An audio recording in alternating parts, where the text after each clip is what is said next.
Welcome back, everyone. Welcome back, everyone. Thank you so much again for participating. So we now move into the panel discussion portion of the event. And I want to start recording. So if anyone doesn't want to be recorded, go ahead and turn off your video. Let's see. Okay, so we will introduce each member of the panel in turn. As I said before, we have Reverend Allison Farnum from the Unitarian Universalist Prison Ministry of Illinois. We have Jeanne Bishop, the author of Justice, Mercy, and Making Peace with My Sister's Killer. And we have Oscar Smiley Parham, now a free man, formerly incarcerated. And we have Bill Ryan, the prison activist featured in the film. So that is our panel. And I'm going to go ahead and ask questions of our panelists one by one. And if you think of questions, go ahead and put them in the chat. After about a half an hour of the panel presenting, then we will have an open question and answer session. So hopefully we'll have time for some questions, and you can go ahead and put them in the chat. After the panel presentation, we'll also have a chance for you to ask questions. If you have a question at that point in time, you can raise your hand and ask a question, or like I said, you could put them in the chat and we will get to as many as we can. All right, so let me start with Reverend Ellison Farnum, again from the Unitarian Universalist Prison Ministry of Illinois. Welcome to our panel today. I know this was your first time seeing the film. Can you please give us a short invocation to open up a space for reflection on the film, and then we can move into our panel discussions. So if you can unmute yourself, Reverend Ellison, yes, that would be great. And go ahead. Thank you. Thank you so much. And thank you so much to you, Marion, for facilitating this time together, and for everyone at the Unitarian Church of Hinsdale for hosting, and everyone who is supporting this. This is our opportunity to center ourselves after having had the opportunity to hear stories, potentially having our hearts opened. And so I invite you to deepen your breath.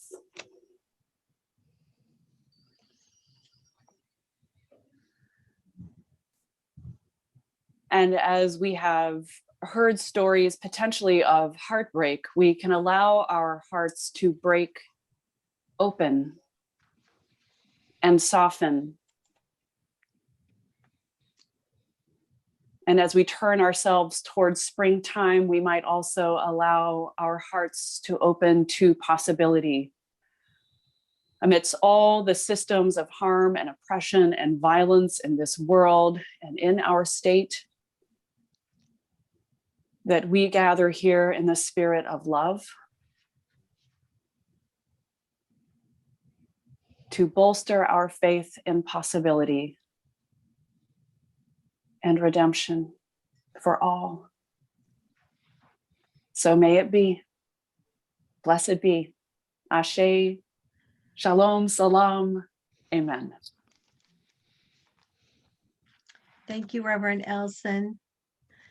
Can you also at this time tell us a little bit about yourself and your organization, and also maybe reflect a little bit on your journey with regard to the issue of criminal justice, and especially the issue of parole that we're talking about today? I'm the director and minister of the Unitarian Universalist Prison Ministry of Illinois, and I began this work in January of 2020. So I myself have not had the opportunity to go inside Illinois prisons. I have had the opportunity to be in circles in our Cook County Jail and to participate in the inside ministry that we do with our UU, what we call UUPMI, because we love acronyms. And one of the ways that this organization started was a desire to have an opportunity for Unitarian Universalists to be present to people inside and to make it clear that there was a space for spiritual care for those who are LGBTQ plus and those who may not fit into any molds. If that feels familiar for some Unitarian Universalists on the outside as well, some folks who are spiritual but not religious, who may not ascribe to a particular dogma, we wanted to have a presence with those folks. And so with the inside ministry came also an understanding that we needed to advocate for and with and in partnership with and directed by people who were inside. And so with that advocacy, of course, comes education, which is a huge aspect of the work that we do, whether it's supporting pen pals and providing trainings for pen pals that are connected through our Church of the Larger Fellowship with Illinois, people who are locked up in Illinois. And it could be education around the prison industrial complex or hosting conversations around abolitionist theologies. And then we also care deeply about reentry and have begun a process over the past few years of allowing and providing trainings for congregations to think about how they want to welcome the newly released, whether it's through trainings around radical hospitality and inclusive welcoming, or it could be around forming circles that are there to help the person who is recently released, not in a way of saving or trying to be a messiah, but instead allowing the person who's recently released to say what they need and providing that support for what that person needs, who's called the leader of the circle. So when I had the opportunity to be with you all with this screening that we watched together, for me, it ignites a sense of possibility. It enlivens my faith about how Unitarian Universalism teaches that no one is outside the circle of love. And what that also means to me, if no one is outside the circle of love, then no one is outside the circle of needing redemption, needing connection and relationship, and being held in community. And that doesn't speak for just people who are inside, it speaks for all of us. And that I've heard from so many different people wiser than me that an individual need not be remembered for one horrible, bad, awful decision they made. And that when we interact with each other, that we can keep our hearts and minds open and to connection and relationship. And that this all comes down to relationships. So I just have a lot of gratitude for all of the work that went in to this film, but more about how the spirit of love has moved in and through so many people, connecting people. Thank you. Thank you so much, Reverend Ellison, for your thoughts. I'm sure you echo what many of us are thinking at this time. It's such a big topic. Jeanne Bishop, I would like to introduce you next. And as I mentioned earlier, you wrote the book Change of Heart, Justice, Mercy, and Making Peace with My Sister's Killer. I loved your book, by the way. We're so happy to have you with us today and to be able to hear from the perspective of a victim's family on the issue of parole. I believe you were a public defender before your journey toward reconciliation started. Can you please tell us the story of your involvement with Illinois' criminal justice system? And maybe you could start with who you were before the tragic event in 1990, what happened then, and then how you came to reconciliation with the person who murdered your sister and her family. Sure. And we're so sorry for your loss, by the way. Thank you. Thank you so much. She's so good. Thank you for including me. And it was so lovely to start the day today, seeing the film again and seeing the work of my hero and saint and warrior for mercy, Bill Ryan. So I started out my legal career as a corporate attorney, and I was absolutely terrible at it because it was something that I did out of fear. I wanted to make a lot of money and pay back my student loans and pride. Here I am working for this big fancy law firm, but I didn't love the work I was doing. I didn't think it was deeply meaningful to just do these big bond deals and things like that. And And consequently, I was really cheating my employer because I wasn't putting my whole heart or abilities into it. And so when my sister Nancy was murdered at the age of 25, along with her husband Richard, who was only 29 years old, it was the hugest wake-up call in the world that life is short, that it can be taken at any moment, and we have to live lives of meaning and purpose. And I see life as really a gift of God. And Nancy no longer got to enjoy that gift, but I did. And I knew I had to live in a way that honored her and honored God that gave me this gift of waking up and drawing another breath. And that's when I left corporate law to become a public defender within months of her murder. And I've been doing that ever since for 30 years. And it's brought me into contact with prisons and prisoners. After 6 months after the murder, a teenage boy was arrested for the crime. He lived a few blocks away from them. He was only 16 years old when he did it. And the murder was particularly horrific, not only because they were just this happy, innocent young couple with everything in their lives ahead of them, but Nancy was 3 months pregnant with what would have been their first child, my first little niece or nephew, and my parents' first grandchild. And that was a heartbreaking loss, particularly since the killer knew she was pregnant, because when they were begging for their lives, they told him so. And yet he fired bullets into her pregnant stomach to kill her. So when he got a sentence of life without parole, which is what you got at the time in the state of Illinois, if you were a juvenile who did a multiple homicide, I was fine with it. I had forgiven him, but that was a forgiveness that wasn't supposed to be about him or include him in any way. It was really for God and for Nancy and for me. And so my forgiveness was kind of like this: I forgive you, and now I'm wiping you off my hands like dirt, and I'm leaving you in prison, and I'm never going to think about you again. I'm going to think about Nancy and Richard and how to honor their lives. And I worked against the death penalty. I worked against the gun violence, but I was fine with that juvenile life without parole sentence.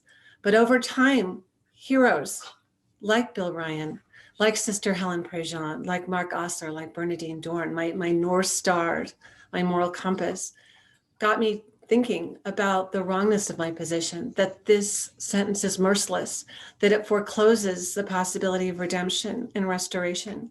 And so the title of my book, Change of Heart, is about my change of heart. I wrote to the killer saying, I forgave you a long time ago and I never told you, and that was wrong. And I'm sorry. And I've waited all these years for you to apologize to me for killing my family members. I'm going to go first. I'm sorry. And if you want me to come and see you, I will. And he wrote back this beautiful 15-page letter, front and back, confessing to the crime for the first time, expressing his incredible guilt, shame, remorse. I did go to see him. I've been visiting him up until COVID stopped our visits. We talk on the phone every couple of weeks. And it's been incredibly healing, this restorative justice that we are doing one-on-one with one another. His regret for what he did, his understanding now that he knows Nancy through me and all the stories I tell about her, about the great light that he put out in the world when he killed her. And he told me once on a visit that the more he learns about her through me, the worse he feels about what he did, which is the only justice he could give me. So now I'm working against juvenile life sentences. And I just want to say one more thing as a family member of murder victims. You hear a lot of people say things like Matt Jones, the state's attorney lobbyist, did in the film you just saw, where he says, well, the victims need determinative sentences. And that's a myth, that all victims are a monolith and that we all want the most retribution and the harshest sentence, and we want it to be final and never to change. There's two types of finality. There's the finality of we're throwing this person away forever, no matter how capable we are of releasing them safely back into the community. But there's the other finality, and that's the finality not of retribution, but restoration. The finality of when this person walks free from the prison gates, the penalty has been paid, the sentence is over, and he can come back to us.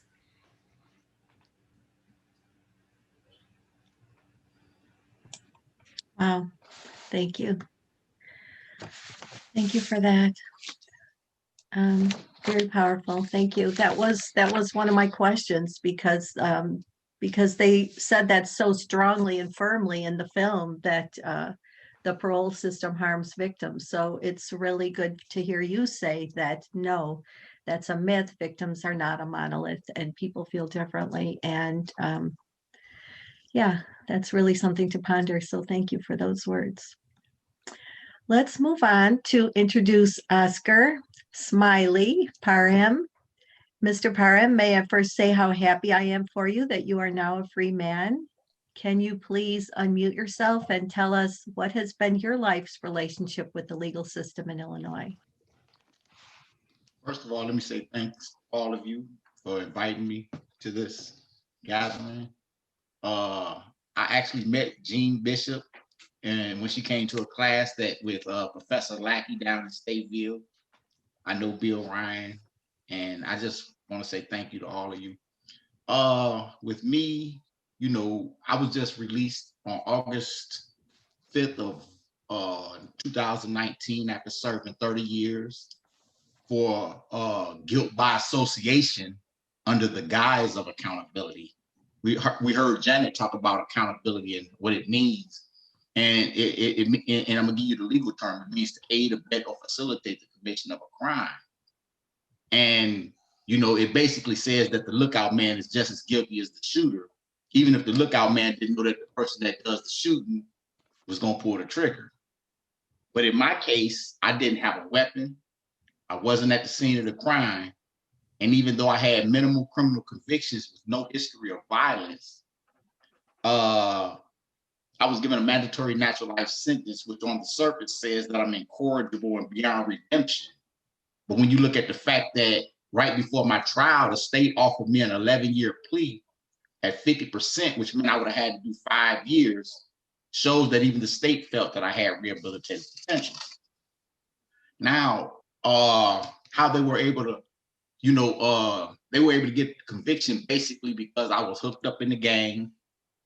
And it was, you know, so what they did is they used gang evidence to make me look like a bad person. My case wasn't gang related, but when my lawyer argued that the gang evidence should have been irrelevant because my case wasn't gang related, the state argued saying that if you cut the gang evidence out, you're going to be cutting the guts out of our case. So the judge allowed them to have it. So when I go to the appellate court, they upheld my conviction. When I argued that the gang evidence was irrelevant, the appellate court argued and said that the gang evidence was relevant because it shows that he might have done something. And how they were able to get away with this type of logic for 30 years was they hit me with most attorneys would understand, and as a Rule 23, a Supreme Court Rule 23 order, which is basically saying that my case couldn't be cited or it couldn't be revealed to the public. So my case was here for 30 years. I was in the class in 2000, I think 14, 15, when Jeanne Bishop came down, and actually Jan Schakowsky came down there one day because a professor from Northwestern was bringing a lot of politicians in. She brought Jeanne Bishop in, and Jan Schakowsky came down there one day, and she was talking about mandatory minimums. And I said, Ms. Schakowsky, can I ask you, you know, can I give you an argument against mandatory minimums? She said, yeah. I said, you know, I was offered, they offered me an 11-year plea at 50%, which meant that I would have been home in 1995. When I didn't take it, they turned around and gave me a mandatory natural life. And her reaction let me know that it was something wrong with that, because for years I thought that was probably just normal, you know. And when she was like, you know, and her reaction was, you know, she wrote an op-ed about it in a newspaper. But not long after, a couple of years after that, I had wrote my Clemency, and a couple of years after that, I was in Chaplain Adamson's office, who you seen on Bill's video. He was hugging Bill, and we were having a little lighthearted debate. I seen my professor from the college that I'm attending, Professor Michelle from North Park. She walked by, and I needed to talk to her, so I went in her office, and we started talking. Well, it wasn't her office, but we went in the office to start talking. One of the guys said, well, do you want to get on the debate team? So I joined the debate team. Now, you probably didn't see me in the picture because actually on the day when the news came, I had a visit. So you didn't see me in the picture when they had rolled the camera around. But I joined the debate team. We get on and we come up, we come in there and we say, Professor Burlett was there, Trina Burlett. And she asked us, what do you want to debate about? So one of the guys said, well, let's debate about bringing back the parole board. That sounds good because everybody want to, have a chance at getting out, at least a chance. And the idea evolved to the point where we started inviting legislators. So we sent out 60 invitations to legislators asking them to come to the debate. When we asked them, 30 accepted, 30 didn't. So while they were going to make my story as the headline of why we needed a parole board. But what happened was that the debate got so long that Katrina came to me. She said, well, we can't use your story in the debate. So would you mind writing a speech and, telling the speech, telling your story in front of the legislators, because it'll be a travesty for us to have this debate and you not be able to tell your story. So I wrote my own story and I wrote a speech titled, Our Natural Life Sentences Being Applied the Way They Were Meant to Be. And what I was arguing is that I said that natural life sentences were supposed to be meant for the worst of the worst, but how are they trickling down to cases where, like mine, where I haven't killed anybody? And I broke down my case and I broke down the fact that I wasn't at the scene of the crime and all of that. And after I did the speech, every legislator in the room came to me and said, it's a travesty what's happening to you. It's a travesty, it's a travesty. And but it was one that came to me. I mean, she never came to me, but what she did is she went to the board. And when she went to the board, brought the chairman of the prison review board down. It was Rita Mayfield. She came down and she said, well, it was one story that bothered me. The guy that said he got offered 11 years and didn't turn around and got a natural life. She said that bothered me because I know a guy that killed somebody and did 15 years and you didn't kill anybody and you've done 30. So Governor Rauner, I guess he talked to the people. Governor Rauner ended up commuting my sentence. I wrote my own clemency. Governor Rauner commuted my sentence from natural life to 70 years. Now, I was upset when he gave me that because I thought I should have been going home, but he gave me this, and what happened was that I also had my case in because I wrote my own post-conviction. And when Rita heard that I wrote my post-conviction, she happened to be from the same county that I'm from. So what she did is she asked the state's attorney to look at my case, and the state's attorney started asking, how did he do 30 years for this? It was a new state's attorney from the one that did my, and the state's attorney said, that's not right. He did 30 years for this. So when they began looking at my case, him and my lawyer began to negotiate and they cut the 5 years down to nothing. After the 70, they dropped my 70 years down to 50 years. I ended up doing 60 with done 30. You see what I'm saying? So I ended up getting out from that. And I just, thank God that it happened like that, because all it would have took is for Rita to not been there and I probably would still be locked up, So my freedom is that tenuous, And I also, I was writing down, I thought the article was so great that I wrote down some notes, right? Because see, now I'm a youth and adult mentor, for an organization called Legacy Reentry Foundation. I started my class with 2 people because of the simple fact that the 2 people, I actually brought my 2 nephews because I was starting from the ground up and I didn't want to discourage myself by nobody showing up to my class, because I understand that no youth wants to just up and come to a mentorship class, And, my nephews don't come anymore, but my class is grown to, in 3 months, has grown to 19 people. And I've had the mayor come and speak at my class. I've had a judge come and speak at my class. And now I got an entire law firm that wants to come and speak to my class. And, I'm also a junior in North Park Theological Seminary, about to get my master's degree in Christian ministry and theology. And I just bought a house, me and my wife. So, and I did that. And the reason why I bring that up is because of the simple fact that I'm trying to destroy the notion or the myth a person that's done that much time can't get out and function in society. Because it's not just me. Bill mentioned it, and I want to mention something that I'm gonna get off because I'm not trying to be long-winded. But it was something that was very important that happened in that video, that debate that he had with the guy about the parole. I got some real good stuff out of that. I thought I would love for you to send me that video, Bill. That was a great debate, you know. And that's my story there. Thank you, Mr. Parham. So just let me ask you one more question. As it was covered in the film, parole was abolished in Illinois in 1978, and we're one of only 16 states that currently does not give people in prison the opportunity for early release based upon a review by a parole board. So how does the fact that Illinois does not have parole affect you and the people that you know on the inside? How is it? I just think it's gotten so retributive, and it goes to what everyone was saying as far as, you know, being afraid to be soft on crime. You know what I mean? Even with Rita Mayfield sticking her neck out for me, just like I get out, I understand that this, you know, me getting out is bigger than just me. You know what I mean? I'm representing a lot of people. I'm representing a lot of people on the inside. I'm representing Rita Mayfield because I don't want her. You know what I mean? Don't get me wrong. I'm not that type of person anyway.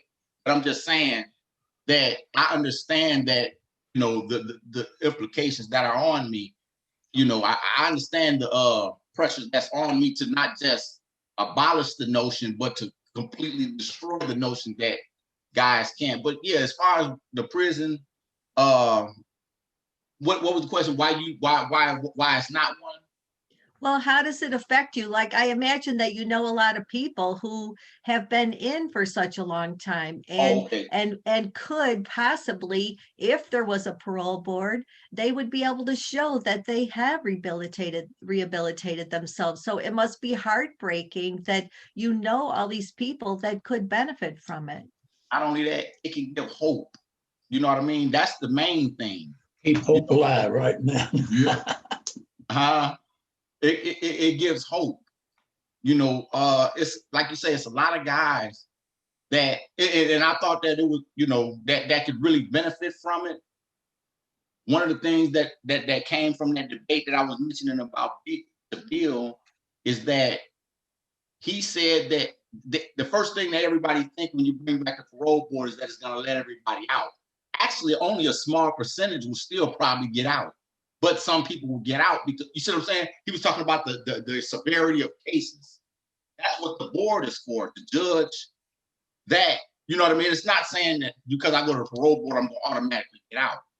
You know, it's about, it's a whole process that goes into that. Mm-hmm. And that's what I believe that needs. It has a great effect because it can just give people hope. A lot of people live in there without no hope. It can change the way guys live in prison. I'm talking about as far as how, just like the guy gave the illustration of inmate A and inmate B. Right. Inmate B might turn into inmate A, or, right. The bad, it just gives people hope from that perspective. Right, because they would have an incentive then to exactly. Find that path toward rehabilitation for themselves. Well, thank you so much for your thoughts. I appreciate it. So let's move on to Bill Ryan. And it's a pleasure to be able to show this film and learn about you, Bill, and your tireless work for prison reform in Illinois. I think the film did such a wonderful job of helping us to see people in prison through your eyes and to see the humanity of the people in prison. And can you, first of all, maybe update us on Ronaldo Hudson? I understand that he was released based on a clemency petition to Governor Pritzker. And I also know you would like to talk about the artwork of your friend, Archie Chaney, who was mentioned also in the film. Thanks. Thanks, Marion. First of all, thanks to you for coordinating this and all the work, and I'll get these initials wrong, but the UUMI Unitarians who do so much. And I'm so proud to be connected with that group. I got a couple of comments before I talk about Ronaldo and them. One is, if we could only clone Jeanne Bishop and send her around the state and maybe even around the damn planet, that maybe with what Jeannie's sincerity and her story could change some people. Jeannie, it's so good to hear from you again and to hear your story. You're a heroine to all of us. And Smiley, my God, man, congratulations on your marriage. You're out here free doing all this good stuff. Smiley is a unusual human being, and anybody that thinks folks can't change, I suggest they go talk to Smiley and some other people. I was going to give you an update on the people in the film. First of all, Ronaldo was granted clemency by Governor Pritzker 3 or 4 months ago. He's now working for the Illinois Parole project, making speeches and giving sermons, and he's doing his thing. William Peoples, who was in the film, has a pending clemency petition. I would just note, William is one of the most reformed humans I've ever met in all my life, and I sure hope he gets out. Paula Sims just got a court decision that her case has been, I'm sorry. It was a clemency petition, and what the governor, through her attorney, Jed Stones, was give her another opportunity to present her case to the Prison Review Board for clemency. Paula was psychotic postpartum depression, which has been, she spent 10 years in the mental health unit at Logan Prison, and is totally reformed, and sure hope she gets out. Janet, that you saw there, and these, my friends, I'm not sure what they call me. It's my Logan wives or something, but brother wives, is that it? The sister wives, something. There's a bunch of them. Janet has a pending petition, and a lot is being handled by Illinois Prison Project, I think. A lot of it revolves around the aspect of her previous abuse that was taking place. And last but certainly not least is R.K. Cheney, who was in the film. And R.K. is staying with me.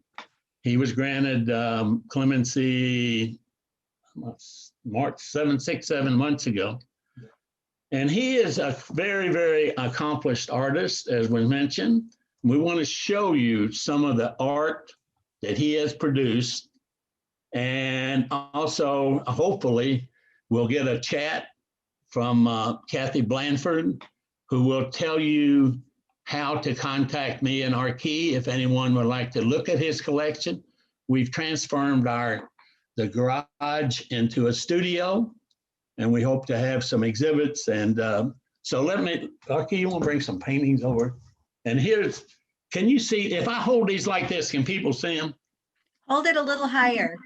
Tell me.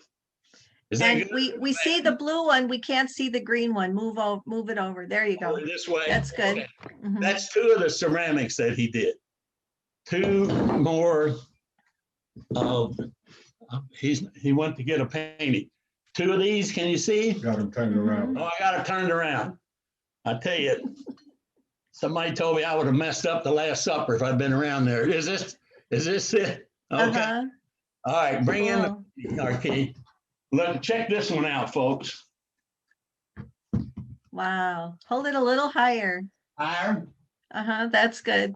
Yeah, see we're that? getting a reflection, but we still get a sense of it. Yeah. Okay, I Amazing don't know painting. about reflections. Here, I'll show you a few more, and then, can you see this one? Uh-huh. Okay, Very nice.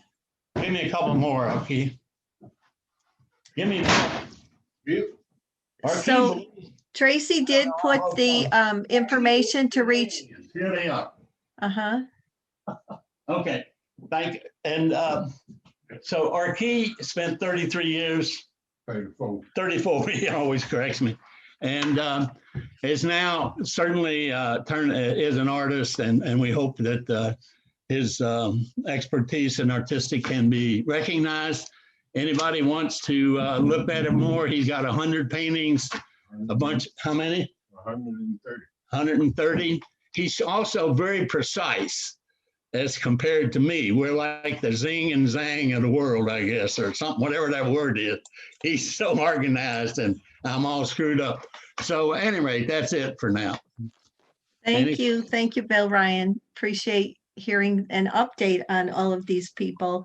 And it's been such an honor to be involved in this topic. And we actually had a service in the summertime where we were able to hear words from Ronaldo Hudson and William Peoples and a couple other gentlemen. And it was really moving to hear words from people on the inside. It was really quite moving. So there were a couple of questions that came up. Hold it. Somebody write this Rebecca Russo's name down for me, will you? She wants to contact our key. I'm sorry, Marion. That's okay. That's okay. We'll make a note of that for you. Thank you. And there were a couple of questions that came up in the chat, but before we get to that, I wanted to give Reverend Ellison Farnum another opportunity to reflect on the words of our panel members and also tell our audience how they can engage with this issue. And I do have a slide I could show on the pen pal, how to become a pen pal. So I'll go ahead and do that. Oh, I see you've got it in the chat too, but I'll go ahead and share my screen. And if you could talk about the pen pal and maybe a few more words of reflection. Sure. You have to be careful when you tell a preacher to share a few more words. So I'm gonna keep it brief. Thank you for sharing that slide. And I dropped something in the chat. We have a relationship with the Church of the Larger Fellowship. So for y'all who aren't Unitarian Universalist, the Church of the Larger Fellowship is a ministry that has a prison ministry across the United States called Worthy Now. And it's also for people who are really in rural areas where there's not Unitarian Universalist congregations. So it's really great. And we have a relationship with them so that we get a list as UUPMI, or as the Church of the Larger Fellowship Ambassador Program of Illinois, they get a list of the folks who are Unitarian Universalist who are locked up in Illinois prisons, who are members of the Church of the Larger Fellowship. And so we at UUPMI just help facilitate those connections in congregations and communities. So there's a 3-step process. You just 3 moves to become a pen pal and explore that relationship. And, you know, in the film, what was really clear in some of the reflections from folks who are inside is just about, you know, how self-perception and a sense of worthiness. And as Unitarian Universalists, we affirm that, you know, everyone has inherent worth and dignity, and also that we are all related. We're all part of this interdependent web of life. And having a pen pal relationship is something that offers an opportunity to reflect back the goodness of that person who's inside. Right. And it's just like, you know, the beauty of that film and of your work, Bill, and of so many people that you work with is that that belief of the goodness in people. You know, you would, before you hung up, I don't remember who you're talking to. I think it was Archie. You were saying, like, you're a good man. Mm-hmm. Mm-hmm. And what does it mean to be told in that awful culture inside, at least coming from outside, that someone says, you're good, mm-hmm. You're good, you're good, or you're beautiful, or the things you say mean so much to me. And so the pen pal connection is just a potential relationship. And it's an opportunity to, just like in any other potential friendship, to see the goodness in someone else and reflect it back, and to be an agent of love in the world. So, And watching this film just inspires me to do that myself. And I will say that, for me to have an opportunity to be in relationship with a couple folks who are inside, it's meant the world to me. And so, a shout out to Patrice Daniels at Joliet, and a shout out to Lonnie Smith at Stateville. Thank you. That's Thank all you, I got. Reverend Ellison. Yes, thank you so much. And I know what you're talking about when you get in a relationship with someone who is inside. It really helps to open your heart, at least speaking for myself. And I've only just started a pen pal relationship, but my friend who's on, Tracy, has been in a relationship for 3 years with a gentleman named Lonnie Smith. And so it's been a privilege to get to know him through her and hear about the things that are going on inside. So that really has been impactful, and I would recommend that. But I think I know for me, it's been a journey to think about it and not just, embark on it lightly, because it is a commitment to make, to say that you'll write to someone every 2 weeks or whatever it is. So we have had a couple of questions come in the chat. Someone asked for an update on the bill to restore parole, and Kay Mooney answered that there was no parole in the omnibus bill that was passed in January. There is a parole bill that has been presented in this session, and we can talk about that. But somebody asked the question, what is the difference between clemency and parole? Is there someone that could answer that question? I can answer that. So clemency is a power that resides for state prisoners only in the governor. And it's given to the governor in our Constitution, and the governor can pardon any person for any crime, and it can't be countermanded by any legislature or court. It is the power of kings. And we hear a lot about the pardon power when Donald Trump was president, and who would he pardon, because the same thing exists for any federal crimes in the president of the United States. So that's clemency. And it's one way that some of our citizens have returned home to us, through that the Illinois Prison Project has been able to do, and Governor Pritzker has been willing to do. So that's really exciting. Parole is different. That would be something that would have to be enacted by the state legislature, and it would release people from prison on parole if enacted. Thank you. Thank you for that, Jeannie. I know it is confusing because you hear the word parole in the news, and occasionally it refers to a person who was sentenced before 1978. I know the person who committed or is alleged to have committed the Starved Rock killings recently got out because he was up for parole, having been sentenced prior to 1978. But a lot of times they throw around that word parole. Well, first of all, it is still active in the federal system, and other states still do have parole.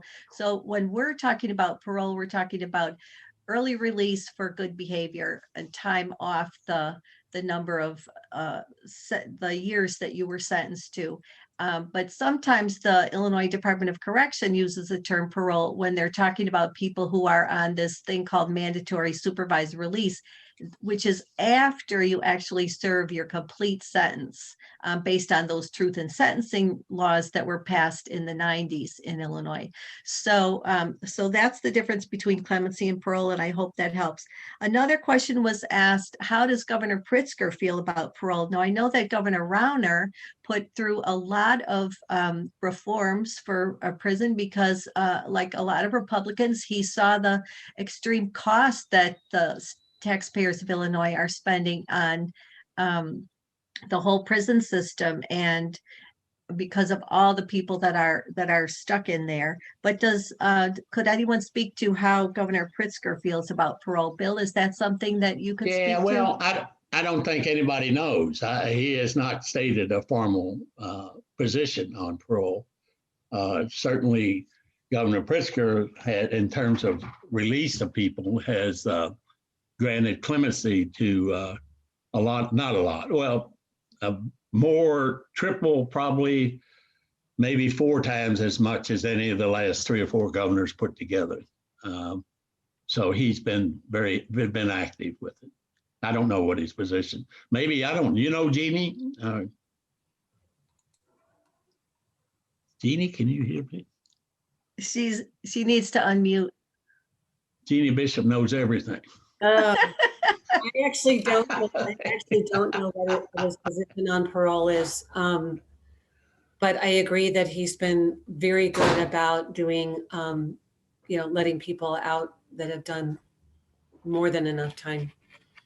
And I'm encouraged that he's going to continue to do that. Okay, thank you. Thank you for that. So at this time, we do have a few more minutes for some additional questions.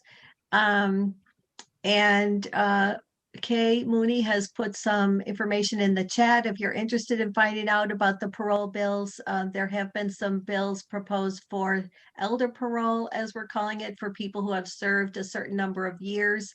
And there also have been some bills put in for just in general parole. And so you can follow those links that are in the chat. But at this time, do we have anyone? Tracy, has anyone raised their hand with questions, or are there any other questions that you see in the chat that I have overlooked? I don't think we answered Karen Nolan's question. What % of prisoners do you think should be eligible for parole?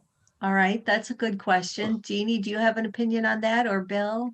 No, there's a, I wish our guy was here, Bill Nissen, who was working with some of ours. The nationwide figure was like 42% or something. There's no number in Illinois because there isn't anybody eligible for parole except the C number guys before 1978. But I think the nationwide number is in the 40s. It was 42% are released that who get stand in front of a parole board in other states. Okay. Yeah. So I suppose Illinois ought to be close, I would think. Well, and I imagine that all the different states have different rules on when you become eligible for parole after serving a certain number of years of your sentence, or a certain percentage of your sentence, or something like that. So, so we would have to figure that out, what the laws in Illinois could be. So, okay, so we've answered that one. Well, I mean, what % of prisoners should be eligible for parole? And I guess that's different from actually the percentage of people who do get out on parole. That's a very interesting question. And some of this is subjective, it seems like. Although in more developed countries, like in Europe, they have a limit on the numbers of years that you can be sentenced without. And now, I mean, they don't have this life without possibility of parole, or they have a certain, so it's a whole different system. I don't know, it seems to me like anybody that survives 20, 25, 30 years in this hellhole of a DOC that we have, which is racist at its core, and survives that, ought to be able to get out, period, 100%. How many would get out? I don't know. Smiley is probably, what would you judge, Smiley? What % should get out? You there? That's hard to determine, right? But only thing I would say is that I think that they should give everyone a chance. Yes. That's the best thing I can tell you, is that everybody, I just think that the parole board is good enough to, they have systems that can judge, actuarial systems and stuff like that, where they can judge, certain things about a person's behavior throughout prison. I just think that it's hard to say. It's hard to really say that, because I know I think it's a lot. I think it's high, but I can't give you an actual percentage. Yeah. I just would like to see everybody at least get, because like I said, if I never got a chance to get my story heard, I would still be locked up. Yeah. You know what I mean? And if we had a parole board, I would have probably been out 10 years before. No. So, you know, I just, that, and, you know, I'm not going to go so far as to say everybody deserves to get out. I don't even believe that. No. You know what I mean? Because I would be cutting my own credibility off. You know what I'm saying? But no, absolutely. I know. You and I both know. You know, the other thing that I could mention, I don't know. I'm sorry to interrupt you. You finished? I'm sorry. No, go ahead. Okay. Is that in the death penalty days, this is an issue that people sometimes talk about and don't. There were 15% of the people on death row were later declared innocent. Now, that's supposedly, in theory at least, the worst of the worst in all of these procedures that they go through to get to the death penalty. Now, if that 15% are innocent, shouldn't be there, then what is the percent in general population? It's got to be at least that, if not more. And then if you go to the second part about over sentence, that my sense is that almost 50, 60%, you're one who was clearly over sentenced. And the over sentencing speaks directly to the issue of racism in our system and the impact of it's so terribly infected. It's been there all the time. It's systemic racism. But so there's maybe 50% of the prison population shouldn't even be there. Can I say something real quick to the over sentencing, just real quick? And that was exactly what I was going to say as far as the, because most of the guys, I didn't say most, but there's a great percentage that's in there under the theory of accountability. Right. That is a very high percentage. Now, a person might deserve some time under the theory of accountability because a lot of them didn't even know. A lot of them don't go into crimes just saying, okay, we're expecting this to happen and somebody to get killed. They going in there probably, you know, and it happens. And I'm not taking away from the fact that a life was lost. I'm just saying that, you know, accountability, a lot of times a friend might have called himself pulling the trigger and he didn't even know the guy was going to pull the trigger. See what I'm saying? And I think that intent should play a vital part. You know, a lot of people don't go in intending to kill somebody. You know, I don't want to seem insensitive, but I just think that those types of factors should be taken into consideration. Yes. Well, and the other thing with the women, there's a fair number of, and sometimes the numbers of women in prison is not recognized enough. It's like 3% of the total or something. But you know, it's the whole issue on postpartum and what happens with that, and that people, and Paula Sims is the perfect example. And Illinois was not even allowing evidence of postpartum or psychotic postpartum depression to be introduced as an evidentiary standard until there was some legislation passed. So, so the women more and more, I mean, you got to recognize that they've been misjudged and mistreated as much as the male population, if not more. And there's lots of issues with that. Okay, any more? I'm sorry. Go ahead, Marion. So a couple of things from the chat. Karen mentioned that in Germany, a person sentenced to life in prison is eligible for parole after 15 years. And I know that our sentences here in the US have just ballooned in contrast to most other developed countries do not have such long sentences like we have here. And it does seem like it's a cyclical effect. Well, you know, they just keep getting longer and longer instead of, you know, maybe we have to do some kind of a reset where we say, okay, well, that was what we were sentencing before, but now let's look at data to see what is a good amount of time. And another point that was made in the chat, our state constitution says that people are supposed to be put in prison for rehabilitation. And yet a lot of those rehabilitation efforts have been cut because of cost. And I saw somebody else mention that the facilities are very inconsistent in the Illinois prisons. So some have more opportunities. For example, Stateville, I think, has more opportunities because it's close to Chicago. And so professors and schools can go there and run programs. But some of the other ones that are a lot farther away from Chicago don't have those same opportunities. So, and yet our state constitution says that we are supposed to be about rehabilitation. And although like the point was made in the film, that actually has gone away.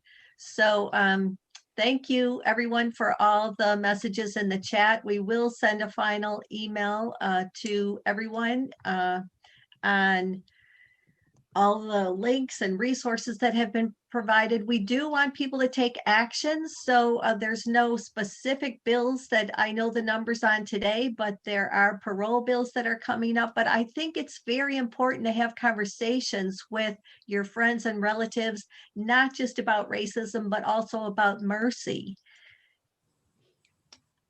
And the whole concept of mercy and rehabilitation and the idea of starting over. And let's just end with Brian Stevenson's words. No one wants to be known or judged by the worst thing that they've ever done.